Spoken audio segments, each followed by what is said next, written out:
հայտարարություններ հրավերանությունելու համար։ Մենք սկսենք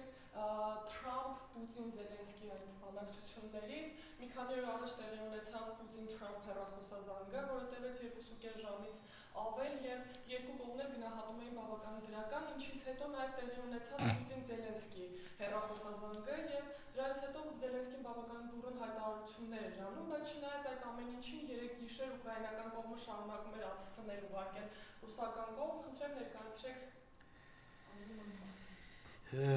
Իրականում երևի թե մեծագույն հետաքրքրություն այդ երկու հեռախոսազանգը, ասենք,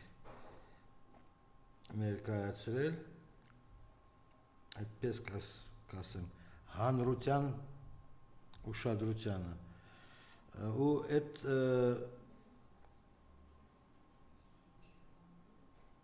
գնահատականները մենք սկզբունքորեն հիմք չունենք տալ, բացի դրանից, որ ասենք ինչ-որ եթե Տրամփին լսես ամեն ինչ դրական է եղել անցկացվել, բացի դրանից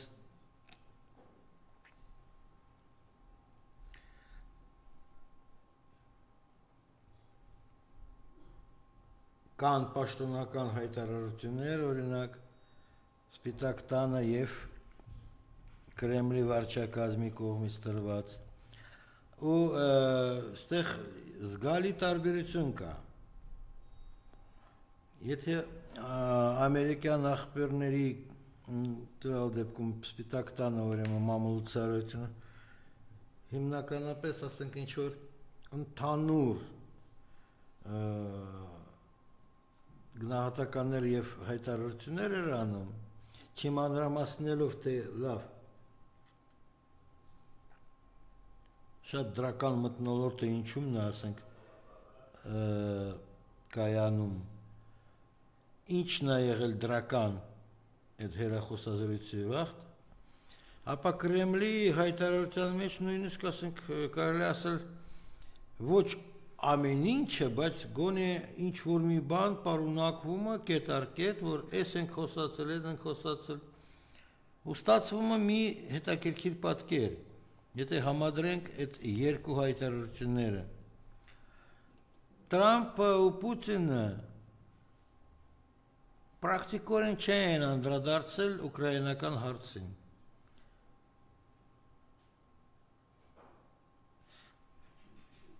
Երևի թե դա նշանակում է, որ հենց ի սկզբանը, երբ որ ենթադրենք Տրամփը ներկայացրել է իր տեսակետը ուկրաինական ճգնաժամի վերաբերյալ, Պուտինը շատ կտրուկ ոնց որ ներկայացնում են ու բացահայտ հայտարարել է, ենթադրենք, հրադադար եք ուզում, մենք պատրաստ ենք, սակայն կան նրբություններ, մանրուքներ։ Ու երևի բացատրել է ինչումն են այդ մանրուքներ են կայանում։ Ես էլ իմ կողմից ասեմ ձեզ, ամենաառաջնահերթը մանրուկը երևի լսել եք, Զելենսկին ինքը իր հրամանագրով իրան իսկ եւ չէ դե մնացած ասենք չինովնիկներ են նել, բնականաբար արգելել է Ռուսաստանի հետ որևէ մի բանակցություններ վարել։ Երկրորդը դա նրբությունը, որը իրականում, ասենք, լավ ենթադրենք հրադադարը այս Կիևի կողմից ով է իրավասու ստորագրել, ով պիտի գա ստորագրի նման բան։ Երկրորդ նրբությունը պրակտիկորեն սկսած Զելենսկուց, բոլոր այն անձինք, մարդիկ եւ այլն, որոնք ըստ օրենքի իրավունք ունեն ինչ-որ միջպետական համաձայնագրեր ստորագրել, նրանք ոնց ասում ժամկետից դուրս են եկել։ Օրինակ այդ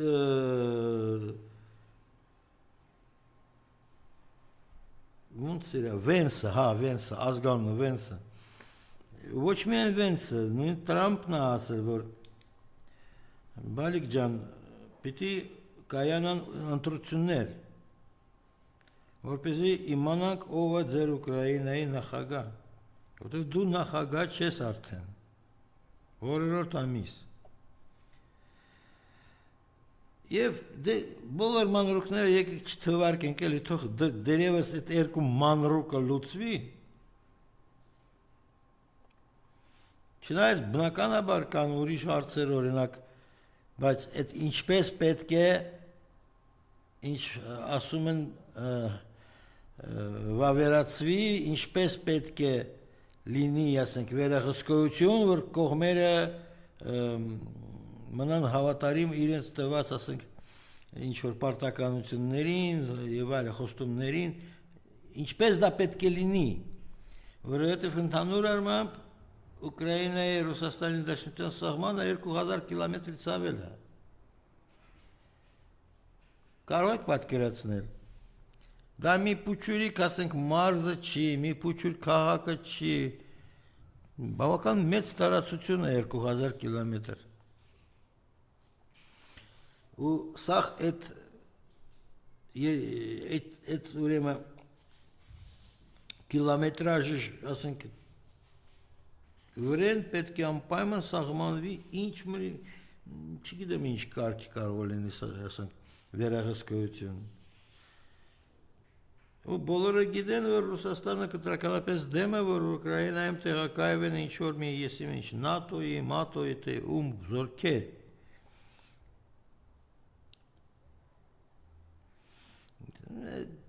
Անցել է արդեն մի քանի օր, ասենք, հա, արդեն ուրիշ մանրուքներ են գալի հասնում, որ հեռախոսազրույցի ընթացքում շոշափվել է և նաև այդ հարցը, որ կամ Օդեսան, կամ Օդեսայի կողքը ինչ-որ մի նավահանգիստ պետք է տրամադրվի Ռուսաստանին, որպեսզի Ռուսաստանը կարողանա հաղորդակցություններ, ասենք, ունենալ մեր Դնեստրի հանրապետության հետ։ Մանրուք է հայտ եկել, որ Տրամփը սկզբունքորեն հասկանում է և ոչ մի կերպ դեմ չի, որ ամբողջ աշխարհը Ղրիմը ճանաչի Ռուսաստանի մաս։ Եվ այլ, մի խոսքով դա մի շարք մանրուքներ, բայց մենք հենց Կրեմլի վարչակազմի հայտարարությունից եզրակացրեցինք, որ բայց հիմնականապես բանակցությունները այդ հեռախոսազրույցի ընթացքում վերաբերվել են Մերձավոր Արևելքի իրավիճակին, վերաբերվել են այդ թվում իրանական հարցի վիճակին, այդ թվում Իրանի և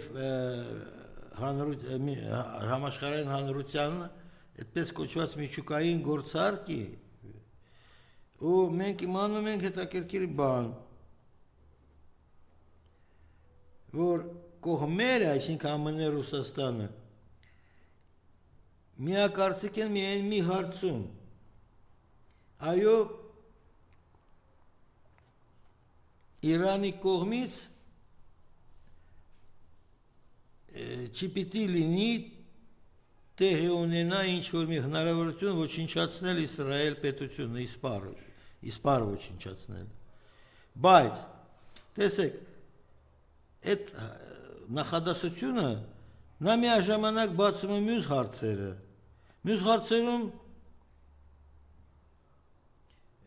մենք իմացանք Լավրովի խոսքերից, որ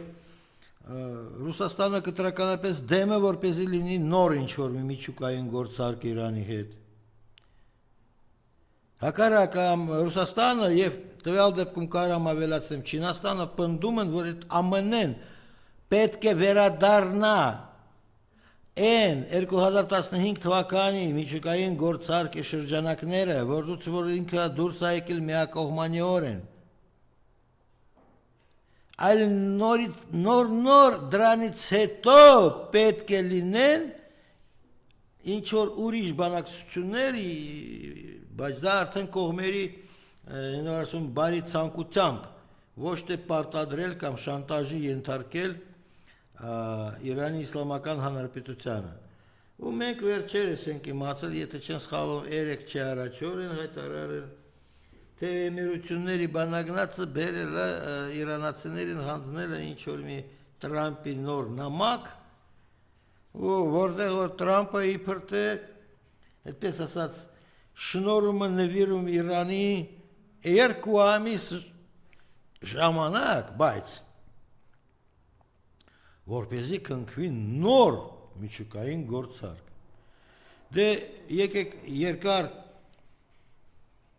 այդ կետի վրա չկանգնենք, ասենք, որ ախրամ, որ դու իմանում ես, որ Ռուսաստանը և Չինաստանը դեմ են ինչ-որ մի նոր գործարքի, որ իմանում ես, որ նրանք պնդում են, որ դու ես խախտել, դու էլ պիտի վերադառնա սկզբից այդ քայլ անես, մեղքդ խոստովանես բացահայտորեն, նոր պիտի առաջարկություններ անես, ինչ-որ նոր ու նոր կետերով կամ եսիմ ինչ ասենք տեքստով և իմանալով, որ այնուհանդերձ Իրանի մասին խոսք իր դաշնակիցները չեն փոփոխել իրենց կարծիքը, իրենց վերաբերմունքը տվյալ հարցի նկատմամբ, Իրանը հեշտ ու հանգիստ ասում է նման շանտաժի սպառնալիքների մթնոլորտում ոչ մի բանակցություն քեզ հետ։ Ու ավելացրեցին դրան, որ ասենք հետախուզական ամերիկյան մի քանի, ոչ թե մի հատ, ոնց որ գրել են ԶԼՄ-ներում, այլ մի քանի անօթաչի սարքերի, ասենք, փորձը ներխուժել Իրանի օդային տարածքը իրանացիք կասեցրել են, ստիպել են, որ այդ անօթաչի սարքերը, ոնց են ասում, շուտապույտ հերանա նույնիսկ չմտնելիս Իրանի օդային տարածք։ Բայց նույն կարգի անօթաչի սարքերը ոչնչացրեցին, ասենք, Եմենի հութիները։ Բացի դրանից նրանք վերսկսել են հրթիռակոծել Իսրայելի տարածքը, այն նավերը, որոնք ըստ իրենց կարծիքի, ասենք, պարունակում են Իսրայելին, ասենք, տարվող բեռները, այդ ծովային, ասենք, նավերին ևս հարվածում են, ու որպես հասկանալի լինի ինչ կարգի տեշ իրավիճակը տիրում ամբողջ մերձավոր արևելքում, ես գումարում եմ դրան այն հայտարարությունը, որ 72 ժամվա ընթացքում հութիները հրթիռակոծել են Հարի Տրումեն կոչված ամերիկյան ավիակիրը առնվազն 3 անգամ։ Եվ այն քաղաքականությունը, որը հիմա վարում է, ասենք, Իսրայելը Գազայի հատվածում, Լիբանանի դեմ և նույն Սիրիայում գրեթե անդադար ռմբակոծություններ, հրթիռակոծություններ, նշանակում է, որ նպատակը, եթե ոչ Ամերիկայի, ապա Իսրայելի, էլի նույնը, որ եղել է անցյալ տարիներին, այսինքն ամեն գնով ներքաշել Պարսկաստանին, բացեի բաց, ինչ-որ մի ճակատամարտի մեջ, ինչ-որ մի, ասենք, պատերազմական գործողությունների մեջ, ու պարզ պրիմիտիվ հաշվարկ մեզ ասում է, որ ամեն դեպքում այսօրվա դրությամբ դա ձախողվեց։ Սակայն հայտարարությունները, որոնք հնչեցին ևս 3-4 օր առաջ, ուրեմն, թե իբր թե ամերիկացիք նախատեսվել են ժամանակավորապես Գերմանիայից իրենց ինչ-որ մի զինտեխնիկա, նշված չի կոնկրետ ինչ զինտեխնիկա, գուցե և նաև հրթիռներ, գուցե մենք դեռ ստույգ բան տվյալներ չունենք, թե տեղափոխման Գերմանիայից Հայաստան և Հայաստանում ժամանակավոր ինչ որ տեղակայման այդ ամերիկյան զինտեխնիկա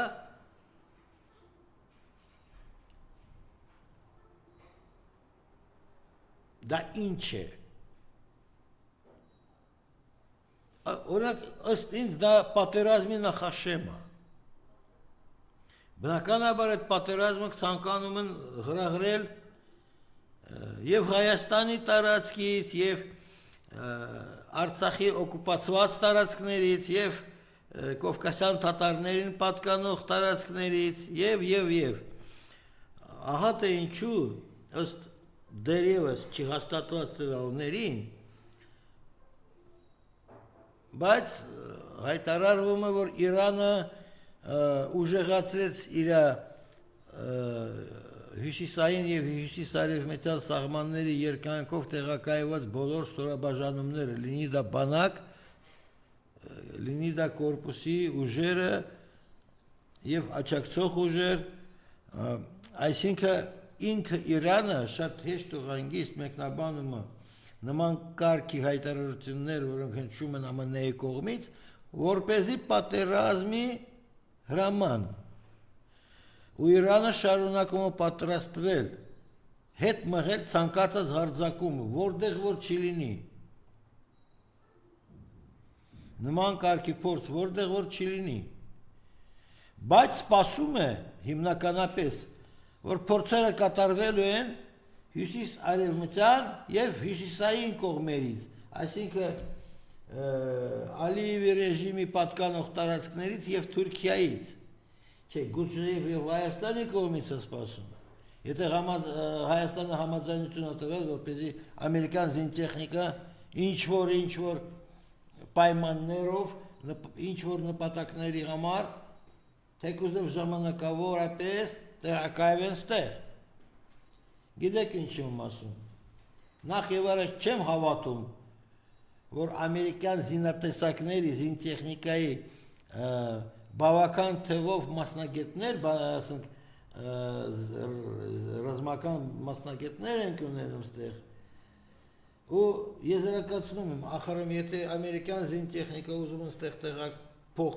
տեղակայել, լավ, թող 2 օրով, 3 օրով, ժամկետը նշված չէ, ժամանակավորապես դա ինչ է նշանակում։ Մի քանի օր, մի քանի շաբաթ, թե մի քանի ամիս, նշված չէ։ Բայց նաև ուրեմն այդ տեխնիկայի հետ կգան ամերիկյան ռազմիկները, ռազմական, ասենք, ներկայացուցիչները։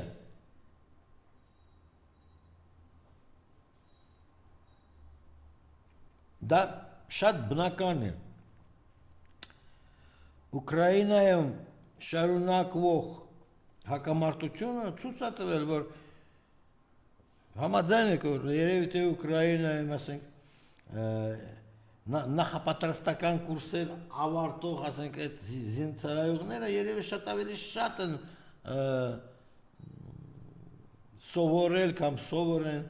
արդեն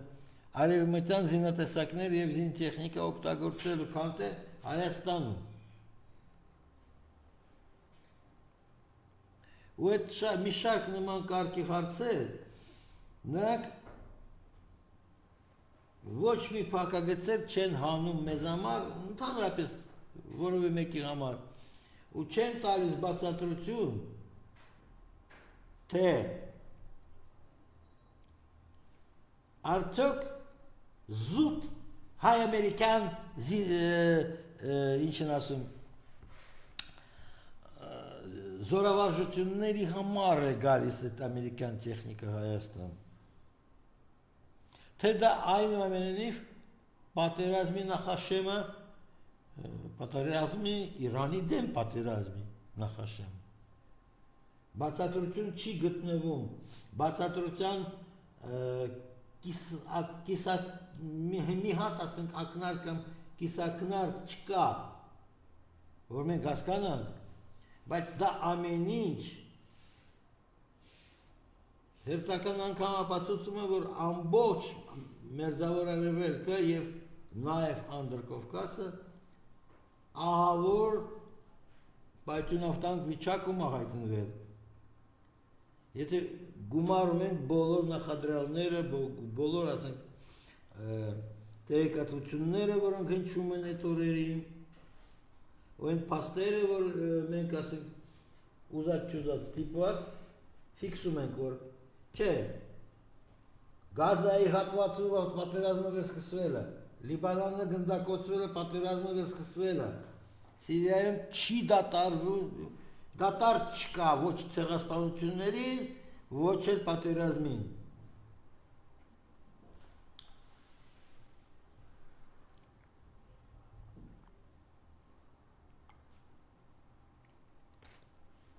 Ահա թե ինչու մենք եզրակացնում ենք, որ Տրամփ-Պուտին հեռախոսազրույցի ընթացքում հիմնական մասը գրավել է հենց Մերձավոր Արևելքի իրավիճակի քննարկում, կարծիքների փոխանակում, ուրիշ մի կարգով։ Բայց այդ երկու մարդիկ խոսացել են հիմնականապես միայն ու միայն Մերձավոր Արևելքից։ Դե դիրքորոշումը Ռուսաստանի խոսքի Գազայի հարցում բավական պարզ է երևում։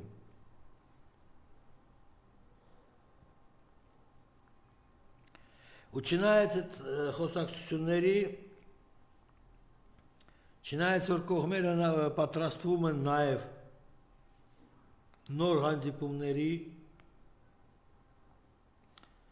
ընդ որում չի բացառում նաև Տրամփ-Պուտին հանդիպում, բայց տեսեք երեք ինչ մենք իմացանք։ Էրդողանը, Թուրքիայի նախագահ, ձգտում էր, որ այդ հանդիպումները սկսեն կայանալ Թուրքիայում։ Ուշադիր եք լսում։ Սակայն եւ Ամերիկան եւ Ռուսաստանը հրաժարվել են։ Տեսեք, երկուսներ են հրաժարվել, ոչ թե մի կողմ, որ ասենք դրան այդ առաջարկությունից, որ գնանք ու Թուրքիայում նստենք, բանակցեն եւ այլ, թե հրադադար կնքեն Ուկրաինայի վերաբերյալ։ Ոստեղ հարց առաջանում։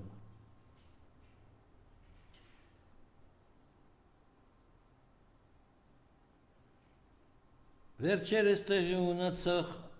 ասենք սկսած եւ տեղի ունեցող քաղաքական, ասենք, խորհուրդներ թուրքական քաղաքների փողոցներում արդյոք կապված չեն այդ բանի հետ, որ եւ Տրամփը եւ Պուտինը հրաժարվել են Թուրքիայից որպես բանակցությունների սեղան կամ բանակցությունների վարելու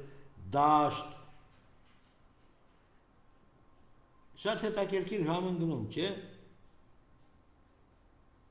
Տրամփը ու Պուտինը մերժում են Թուրքիայի առաջարկությունը եւ Թուրքիայում սկսվում են ներքաղաքական հժդուժություններ,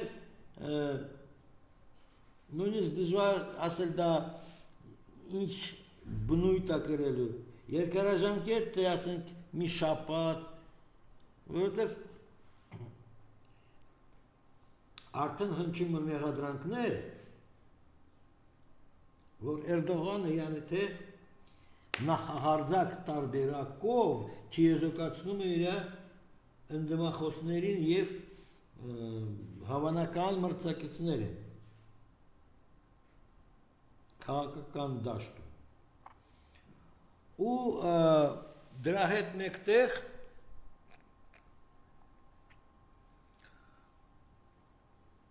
նկատվում է մի երևույթ, որը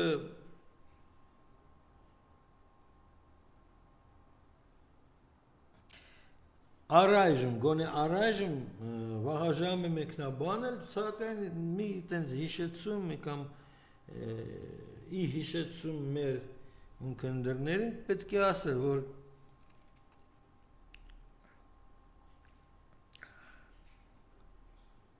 Թուրքիան սկսել ավելի բացահայտորեն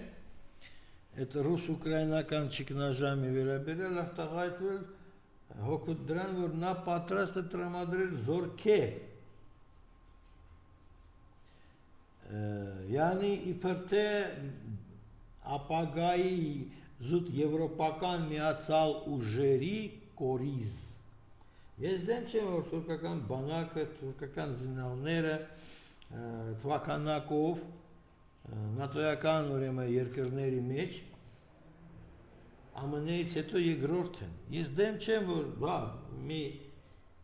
ինչ որ մի զորախմբեր ունի Թուրքիան, ինչքանով մարտունակ, ոչ մարտունակ են, ես չեմ կարող ասել։ Բայց Էրդողանը բավական բացահայտ երկրորդեց պրակտիկորեն այդ նախաձեռնությանը, որը ղնչել է Ֆրանսիայի եւ Գերմանիայի կողմից։ Ու դա ավելի ու ավելի սրում է եւ բարդացնում իրավիճակը ոչ միայն եվրոպական թատերաբերում, այլ նաեւ ամբողջ աշխարհում։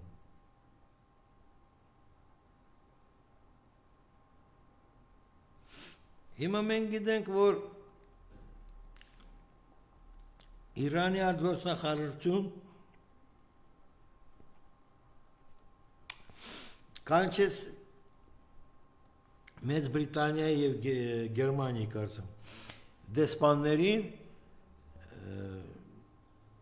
զգուշացնելու համար, որ դատարեցրեք ձեր կեղտոտակնարկները, թե իբր թե Իրանը սրա մեջ է մեղավոր, դրա մեջ է մեղավոր, անհիմ հայտարարությունները ընդհանրապես նասում են դիվանագիտությանը։ Մյուս կողմից երեք հայտնի դարձավ, որ նաև Ռուսաստանը ուզում է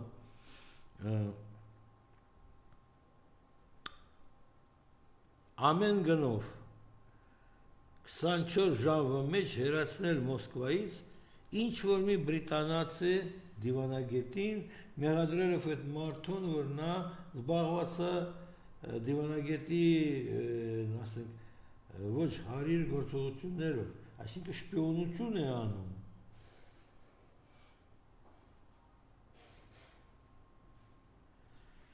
Ես չեմ իմանում, երևի թե Անգլիան բավական հիստորենք է, չէ, օտարերկրյա լրտեսների դեմ նախատեսված, ստեղ ինձ թվում է, որ նման կտրուկ հայտարարություն Մոսկվայի կողմից նշանակում է, որ կարծես այդ բրիտանա-ռուսական հարաբերություններում ևս գրանցվում է մի ճգնաժամ։ Սա մենք պատմում ենք, որպեսզի համաշխարհային իրավիճակը եւ իրադարձությունների ֆոնը հասկացվի, որ այդ ֆոնը ոչ մի կերպ բարենպաստ չի խաղաղության խաչմերուկներին, խաղաղության պայմանագրերին, ինչի մասին ստեղ երազում են տարբեր կարգի բան չի իմացող եւ չհասկացող տականքներ։ Ինձ թվում է դա շատ լավ, այդ խոսքը շատ լավ բնորոշում է, թե ով է հիմա կազմում է, այդպես ասած, իշխանավոր ճամբար Երևանում։ Հիմար պետք է լինի, որ 4 կողմից պատերազմ տեսնելիս շարունակել խոսել խաղաղության օրակարգը մեզ համար անփոփոխ։ Ոչ սիրելիս։ Գործում է հետաքրքիր հին Հռոմի կանոնը։ Ուզում ես խաղաղություն, պատրաստի պատերազմին։ Դե հա,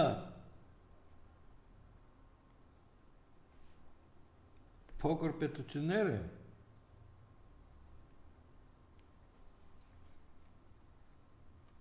ի վիճակի չեն հանդիսանալ որպես նախահարձակ կողմ։ Հաստատի Ռուսաստանի հատուկ ուրեմն ռազմական գործողությունները Ուկրաինայում դա է նշանակում, որ մենք նախահարձակվող կողմ ենք, որովհետև գիտեմ ձեր պլանների մասին։ Բայց դե բնականաբար ինչքան մեծ չեր լինի Հայաստանը, ինչքան Հայաստանի համար դա անհնարին մի տարբերակ։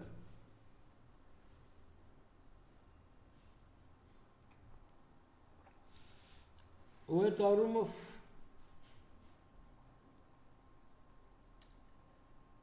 ըստ ինձ շարունակել խոսել, որ մենք համաձայնեցրել ենք եւ նաեւ վերջ երկու կետ, եւ այլ, հա դուք համաձայնեցրել եք, բայց նայելիս ուրեմն Ալիևի հայտարարություններին մենք տեսնում ենք, որ Ալիևին հենց դա չի պետք։ Խաղաղության պայմանագիր, որ ինչ։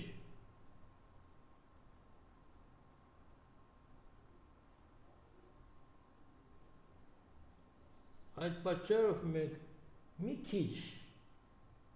շատ չեմ ասում, բայց հորետես ենք այդ առումով, որ իբր թե որևէ մի կողմ կստանձնի կամ կստանա հնարավորություն իրավունք դուրս գալ ու շարքային ընտրազանգվածի ներկայացուցիչները հայտարարել, որ մենք տեսեք խոստացել ենք խաղաղություն, բերել ենք խաղաղություն։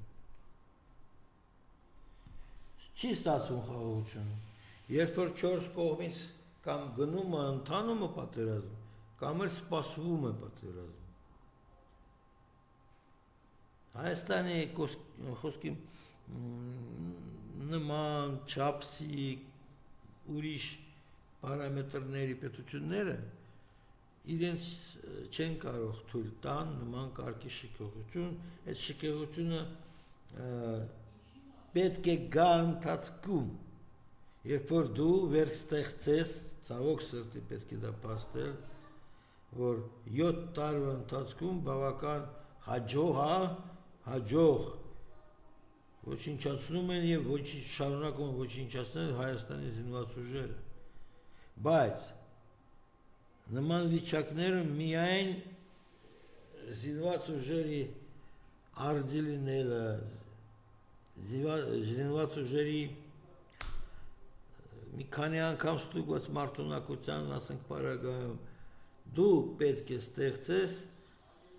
այդ նույն նոր ռազմավարական պաշտպանողական ծրագիրը, ինչի մասին են խոսում երևանյան, այդպես ասած, տական իշխանավորները։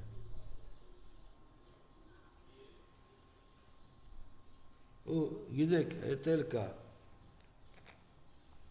ինչ որ մի բան հայտարարել կարելի է, բայց դա գնա իրականացվում։ Օրինակ Տրամպը նույն,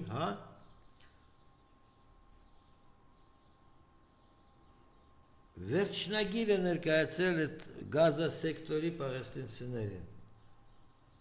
Իբր դե գնացեք էլի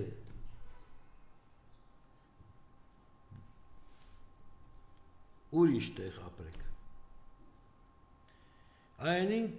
ինչի վրա պատասխանը հնչեցրել է բնականաբար Համաս կազմակերպության կողմից, որ ասել դե ասում ես դուրս գանք Գազայից, դուրս կգան, դու ասել ես,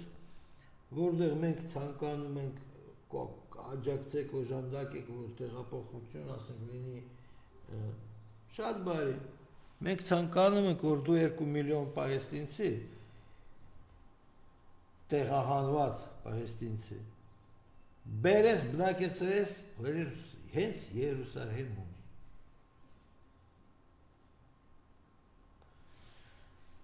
Այդ հայտարարությամբ եւ Տրամպի արած հայտարարությամբ եւ Համասի շարժման հայտարարությամբ մենք տեսնում ենք, որ գոնե Գազայի հատվածում տրամպիզմը, Տրամպի նախաձեռնությունները արդեն իսկ լրիվ տապալված են, 100% տապալված։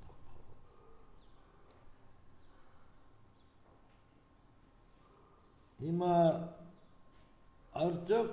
ԱՄՆ-ն Իսրայելի հետ միասին, կամ ԱՄՆ-ն առանձին, Իսրայել առանձին, իրականում են պլանավորում ստեղծել Անդրկովկասում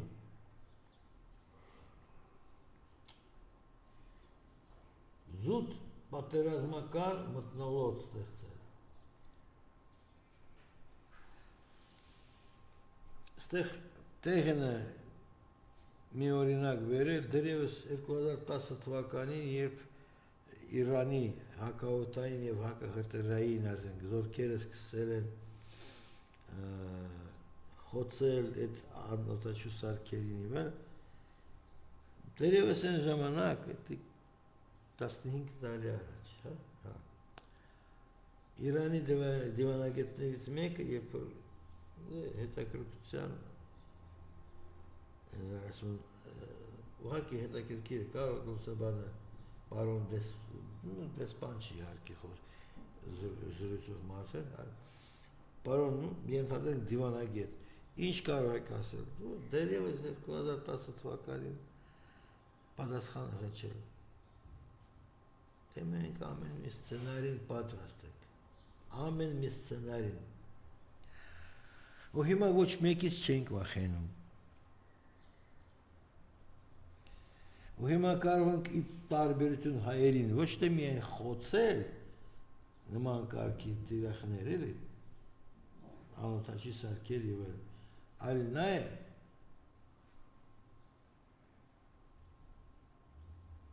երբ որ այդ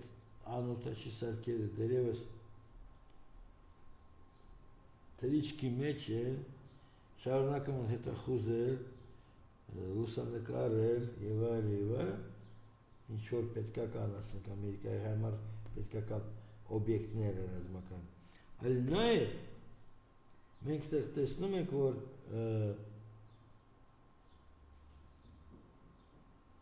Գազայից հետո երկրորդ տեղը, որտեղ տապալվում են ամերիկյան ցանկությունների ցանկը, տապալվում է ինքը գործելու տարբերակը, մենք ստանում ենք, որ Իրանի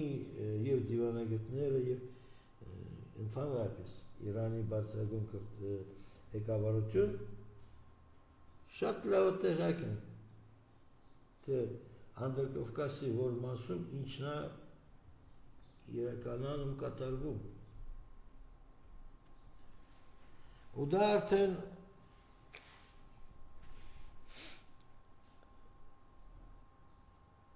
ես դեմ չի, այդ բոլոր, ասենք, փաստերը, հայտարարությունները, մեկնաբանությունները, եթե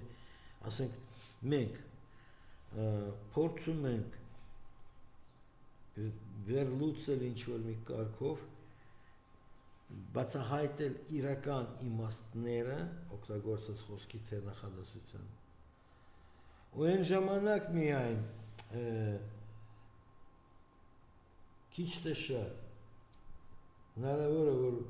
բացվի էությունը, թե ումից ինչ սպասել այդ իրավիճակում, որովհետև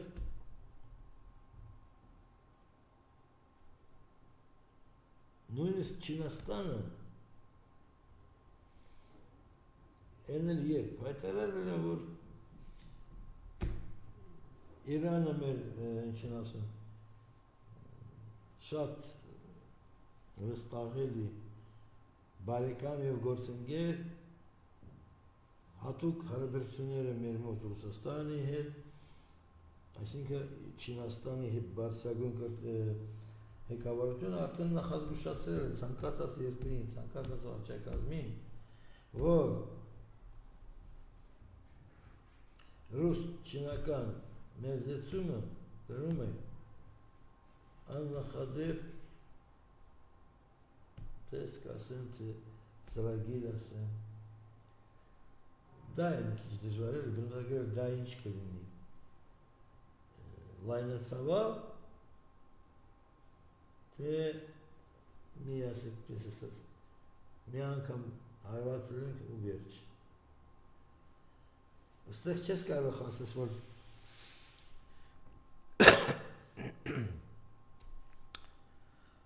վերջը որտեղ տեղը Հայաստանի, տեղը նույն Կովկասյան թաթարների, ու մենք ստանում ենք մի հետաքրքիր պատկեր։ Ռուսաստանի Դաշնության խորհրդի նախագահ Տիկին Մատվիենկը եղել էր Բաքվում։ Արդեն իսկ հայտարարված է, որ նաև սպասվում է իր այցը Երևան։ Չէ, մենք էլ կարդալ գիտենք, մենք իմանում ենք, որ դուք ասել եք, որ իբր թե դա միայն երկկողմանի հարաբերությունների զարգացման շրջանակում այդ այցերը կայանում են։ Բաքվին արդեն կարծում ավարտվել է, Չնայած կարող է եւ երկարել ձգեն մինչեւ նոյեմբերի 7-ը։ Կարող է, ես չգիտեմ։ Բայց մենք հիմնականապես անտեղակ ենք, թե նույն Թրամփը Պուտինի հետ ինչ է խոսացել, բացի այն իմաստներից, որ մենք փորձել ենք բացահայտել։ И вот Наум մենք ինչ են ասում ոտը սխմած, sense ոտով սխմել ենք ինչ որ մի կետ ու շարունակում ենք պատտվել նույն տեղի ինչ որ ասում են շուրջ, այս ինչ որ մի վերցրել ենք ընտրել մի տեղ, շարունակում ենք ստեղ պատտվելով տեղ նույն ուրիշ մի տեղ չշարժվել, որովհետև ամեն ինչը որ չորս կողմը նայես, ամենը անբարենպաստ վիճակում այդպես դուրս է գալիս։ Մենք չենք դա պարտադրում, որ մարդիկ հավատան, բայց ստացվում է, որ հենց Հայաստանը ամենավտագույն վիճակում է հայտնվում։ Իրականում է դա այդպես ախր։ Այնա մենք արդեն գիտենք, որ նույն Թուրքիայում խոսակցությունը սկսել, որ կարող է իշխանությունը փոխվում։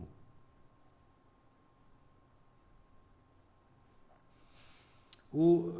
գումարեք դրան, որ օրեցօր Իրանից հասնող մեզ ինչ-որ տեղեկատվություններ վկայում են, որ Իրանը լրիվ պատերազմի պատրաստելու չամփի վրա է։ Ում հետ պատերազմը, ինչի շուրջ պատերազմը։ Այդ դեպքում պետք է երևի պետք է։ Հա, երևի պետք է ուրեմն բացի դրանից, որ ուշադիր հետևել զարգացումներին, նաև պետք է որպեսզի մեր ներքին աշխարհում տեղի ունենան ինչ-որ մի կտրուկ եւ արդյունավետ փոփոխություններ։ Մենք օրինակ չենք կարող հիմա նստած Երևանում կանխատեսենք, թե այդ ինչն ասեմ հեղափոխություն Թուրքիայում որոշակի զելևներ տենց են արտահայտվում։ Կբերի թե չի բերի իշխանությունը, գլխավոր էլի իշխանավոր են փոփոխությանը։ Վալդակում խոսքը գնում է իհարկե նախագահ Էրդողանի մասին։ Սակայն կան եւ ինչ որ ուրիշ կարգի իրադարձություններ կամ ակնարկներ ինքս եմ կարդացել, պատկերացրեք, թե լավ բա Ալիևին երբ սկսեն էսենց վիճակը կայքայել Ալիևի մոտ երբ դե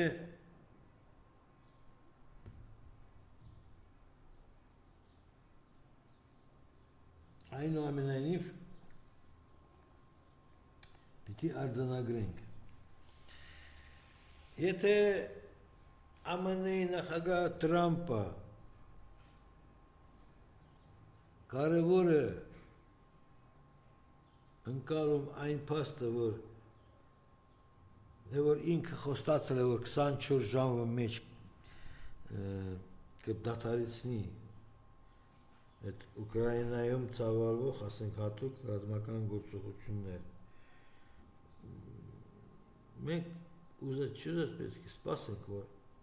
Թրամփի եւ Պուտինի զրույցը, հետո մյուսը եղել այդ եւ ջղուտը ասենք Զելենսկու հետ Թրամփի բանակցությունը, էլի հերախոսազրույցը։ Ապիտի նստած նայենք, ահա ասես դեպքում նա 2.5 ժամից ավել է խոսացել Պուտինի հետ, իսկ այս դեպքում նա միայն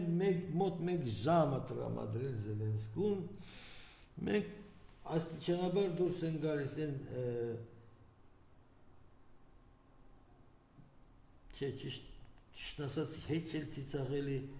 եզրակացություններ կամ ասենք ինչ-որ կարծիքներ չեն իրականում մենք ստանում ենք հայտարարետ մի պատկեր եւ քաղաքականապես եւ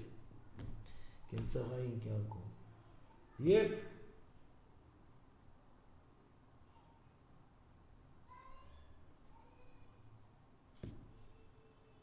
ես համոզված եմ շատերին հետաքրքրում է մի հատ բա երբ կարող է սկսվեն այդ փոփոխությունները նույն մերձավոր արևելքի հետ կապված բա երբ է ինչ է լինելու հիմա թվարկենք ինչ կարող է լինի բնականաբար կողմերի բարի կամքի ժամանակ ասենք նրանք պետք է փոխադարձ հայտարարություն կատարեն անեն որ գնում ենք ասենք արդեն հարցերի հիմնական լուծումներին հասնելու ոչ թե ինչ որ միջանկյալ էլ դից 30 օրով հրադադար կամ մայիսի 9-ին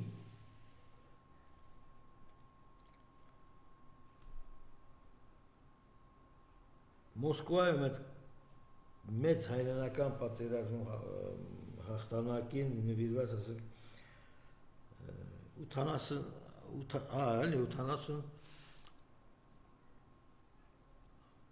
այդ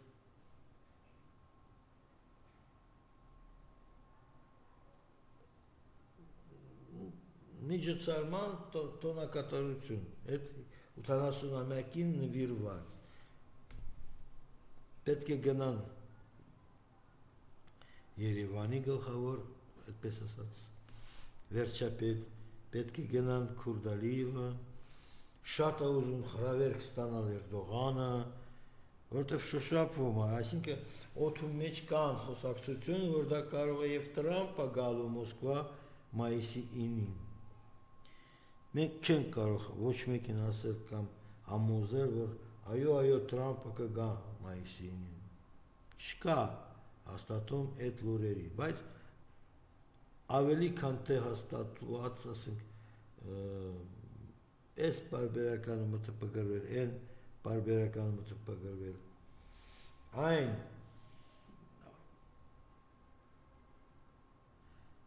անժխտել եւ ասենք նույնիսկ կասենք այլ արժանկետ ինչ-որ սպասումներ օրինակ հայտնի է որ Չինաստանի առաջնորդ Սի Ցզինպինը գալու մայիսի 9-ին Մոսկվա ստացվում է այդպես որ օգտագործել է այդ 80 հաղթանակի 80-ամյակի արիթը կամ պատճառը հենց Մոսկվայում կարող են կայանան տարբեր կարգի համաձայնագրեր կամ ասենք ինչ-որ նախնական ասենք համաձայնագրեր այս կամ այն հարցի շուրջ բոլորը տեղից վերջի օրերին հնչել էր որ ԱՄՆ Ռուսաստան հարաբերությունների նոր իրավիճակը հնարավոր է որ ճանապարհ կբացի ՀԱԵ-ի Մինսկի խմբի պահպանմանը բ ինչ որ չափ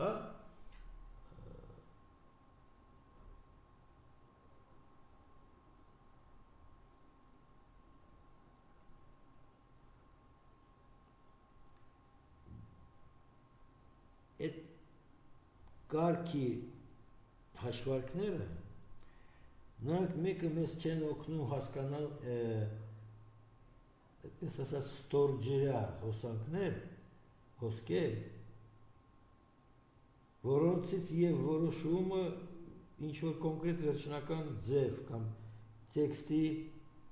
տարբերակ կամ վերջի պահին ձևակերպված առաջարկություններ մենք բոլորս այդ թվում ինձ թվում է ԱՄՆ-ի նախագահ, Ռուսաստանի նախագահ, այդ թվում նաև երևի թե զինյալները տարբեր երկրների Միայն այն ժամանակ, որ այդ սպասողական իրավիճակ կարող վերջանա ու աշխարհով մեկ կտեսնենք արդյոք մայիսի 9-ը Մոսկվայում դառնում է այդպես ասած շատ նորանոր Յալտայի կամ Պոտսդամի համաձայնությունների ստորագրումը արձանագիրը մենք էդի կտեսնենք մի մտածեք որ մայիսի 9-ը ես իմ երկար սպասելը վերջը դա նշանակում է որ մեր նույնիսկ հիմա մարտի 21-ը չէ մարտի 21-ից մինչև մայիսի 9-ը այդ ընթացքում քիչ թե շատ կպարզաբանվի ես կասեի պարզաջրվի այդ իրավիճակը ու մարդիկ քիչ թե շատ արդեն ինչ որ պարզեցված տարբերակ են տեսնելու կամ պատկերացնելու հնարավորություն ունենան թե իրոք պատերազմական իրավիճակներին վերջն է գալի մեր մոլորակում թե դա ուղղակի ինչ որ մի բան ասեմ ձեզ կմանաք բժշկության մեջ ճիշտ է կոնկրետ կանանց վերաբերող տերմին կա ասում են մենապաուզա այդ քաղաքական եւ ռազմական մենապաուզը որ հիմա է գնում տարբեր տեղերում երևի այն ժամանակ որ մենք ասենք պատկերացնենք քանի առաջնորդ աշխարհի երկրների առաջնորդ հավաքվեն մայիսի 9-ին մենք կհասկանանք այդ պաուզան երբ է ավարտվում ու երկրորդ թե երրորդ անգամ արդեն ես լսում եմ կարծիք որ պատկերացրեք նոր իրավիճակը Թուրքիայի շուրջ, Թուրքիայի ներսում, Իրանի շուրջ, Իրանի ներսում, Ռուսաստանի, Ուկրաինայի հետ ռազմաճակատում, Եվրոպայում եւ այլը նպաստում են վերջնական ինչ որ մի ճշգրտությանը, թե մեր քիչ թե շատ ակնկալվող ապագան կլինի լի է խաղաղության, թե հակառակը բոլորը կպատրաստվեն այդ պատերազմին, նոր պատերազմին, որը վաղուց չեմ սխալվում, 90 թվականներից սկսած կոչվում է երրորդ համաշխարհային։ Ու եթե երկար տասնամյակներ մենք ասում ենք, որ այո, քողարկված ձևի այդ երրորդ համաշխարհայինը արդեն իսկ գնումը, նա սկսվել է Հարավսլավիայի քանդումից, հա բայց հիմա աշխարհում խոսացվում է նաև եւ Ուկրաինայի քանդումի մասին։ Այդ քանդման մասին խոսակցությունը գնում է նույն ԱՄՆ-ից, նույն Ռուսաստանի փորձագետների կողմից, նույն եվրոպական երկրների կողմից։ Գիտեք, որորդ անգամ պնդվում է ու հաստատվում, որ Լեհաստանում, Ռումինիայում, Հունգարիայում եւ այլն, այսինքն Ուկրաինայի սահմանակից պետություններում խոսքը գնում թե ոնց են բաժանում այս տարածքը։ Ահա թե ինչու մենք մի քիչ, այդպես ասենք, էլի, եւ մտավախությամբ եւ վտանգով սպասում ենք այդ իրադարձությունների զարգացմանը։ Ու ես կոչ եմ անում, շատ կներեք ինձի, լինեք դիմադիր, ընդդիմադիր, աշխատեք պատրաստել մեր բնակչությունը գոնե հոգեպես, որ հնարավոր է մի կրակոցից սկսվում է պատերազմ նաև Անդրկովկասում։ Կապ չունի ով դեմ է հարձակվելու։ Բայց բոլորս պետք է հասկանանք, եթե իրոք Իսրայելը եւ ԱՄՆ-ն սկսելու են Իրանի դեմ ինչ-որ մի գործողություններ, հա, ագրեսիվ, պատասխանը կլինի անպայման Իրանը լուրջ չի մնալու, չի նստելու։ Ու այդ պատասխանը մեծագույն սպառնալիք է ոչ միայն Հայաստանի համար, ողջ տարածաշրջանի համար։ Խնդրեմ։